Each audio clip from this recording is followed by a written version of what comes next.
Alright, hope you can hear me through this. $2.50. Awesome stuff. It's like one of those sock things. And you can do all kinds of stuff, wrap your hair up and stuff, look like a ninja.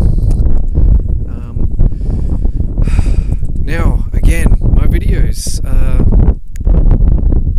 Like sometimes I'll film like the end of day stuff or other stuff that I've put in from say day 42 on like day 44 and then just re-edit to it later and then edit the video. It's the joys, it's magic man. I just want to talk about yesterday, and we should probably do some walking around, it's nice out here. Like nothing much happened. I started from my Empire of Dirt, went 150k up into the spit where Monkey Mire is, where you're meant to be able to swim with dolphins and feed them and stuff, and then as I explained on tomorrow's video, about the cost of national parks and stuff like that, like I got there and it was $12 to get in, and I just wasn't in the mood. I was having a bad day, and I was like, F this, and I turned around and said, you just eat it, man, I don't want to give you my money. Being it was a pretty cold day as well, like I didn't really feel like going into the ocean and getting wet, even if it was to see dolphins. So pretty much the whole day was me getting stuck in crosswinds and just being frustrated. I think I did like 500 or 600 kilometers and I just kept going till Geraldton. I stopped at one point when my headphones were falling out and the wind was getting to me, and just started kicking stuff, kicked the crap out of this bin, swearing and carrying on and just venting. You know, venting is healthy, and just really letting it out. And that was pretty much the most of my day. When I got to Geraldton, the landscape changed. It was beautiful. Like it went from like just, it's been like a solid month of just dirt and desert and just nonsense, to these nice green fields of just out there, you know, just nice short crop fields, like yellow flowers all over the place, and it kind of mixed with the like the sea kind of plantation and stuff like that, and you could see the beach from, you know, some spots of the road you were going on and stuff like that. And like the weather, there was clouds, which is crazy, and it rained, like not hard, not big or anything, but it rained. Like I haven't had rain since Mackay, and that was the only 2 times now that it's rained this whole trip, so that's pretty crazy. And then got into town, have to buy new shoes today as well, because one of them fell off like I knew it would. I'm gonna get a blanket because it's getting cold, even in my sleeping bag, out of the wind in my tent. It's getting pretty cold at night, so I thought if it's going to keep this way, especially when I go to Tasmania, I might as well go and buy one.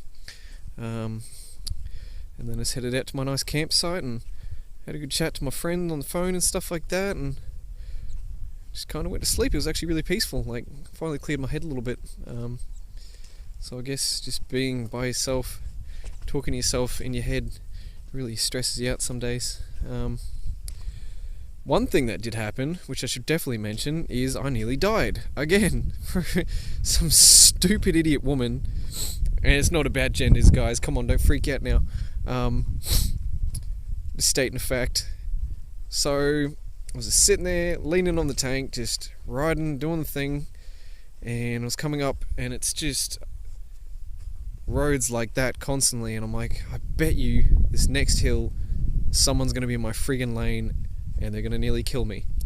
And of course, spin, that did happen. You know, I don't know how I knew, but I just knew that, you know, some idiot's going to do it. So camper van's in the other lane coming towards me, and this 4-wheel drive is coming towards me.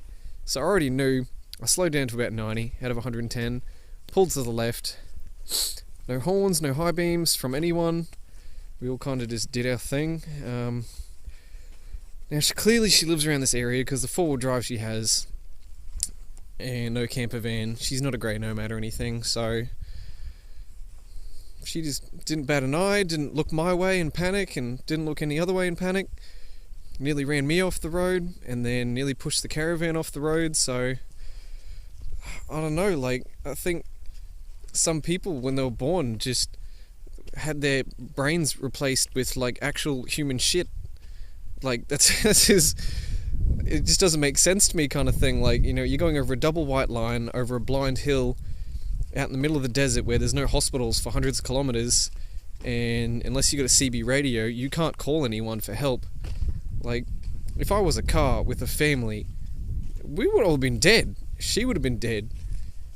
And the thing is, I didn't do anything about it. Like, there was nothing to do about it. Like, I could have turned around, chased her, honked my horn, like, you know, maybe she'd stop, maybe she wouldn't. Like, and if she gets aggressive, then what am I going to do on the bike? You know, she could knock me off at any second. You know, if you try and talk to some people, like, they just don't get it through their heads, but you never know unless you try, right? So yeah, like, my heart didn't shake or anything, I didn't panic, I just kind of went, oh, whatever. I think the wind was actually annoying me more that day than anything. So yeah, but these things are bound to happen, and considering how long it's been, nothing's really tried to actually jump out and kill me on purpose yet. So it's been pretty good, but you always got to keep your eyes open and look out for yourself, because there's always some idiot that just doesn't want to behave themselves. I mean, that day, today, was just people just being stupid on the road, you know, doing 60 and 110 zone, stuff like that. You know, you come around a corner and someone's doing half speed, you know, have fun trying to haul on the brakes with a loaded up bike and surviving. People just pulling out and going, oh, you know, oh, sorry, didn't see you. And you're like, well, you're sitting there waiting. Like, you could have just let me go past and then pulled out. I mean, you got a camper van. Like, how fast are you going to accelerate, man? So, like, yesterday was a good day of just, like, you know what kept me warm in the cold? Pure rage, you know, pure hate kind of thing. It's just absurd. But the best way to cure a bad day is to eat a pizza, large fries, 4 churros, and cheesy garlic bread, and then put yourself to sleep. You know, that's always a good way to fix your problems, is just eat. Eating's always good. It's a good thing I got a good metabolism, right? Otherwise I'd be fat by now. Otherwise everything's going well. I think I'll definitely make it home before, and that's a hopeful, or easily by the due date that I've set of the 31st of October, and then I'll be off to Peru after that. So alright, thanks for watching, y'all.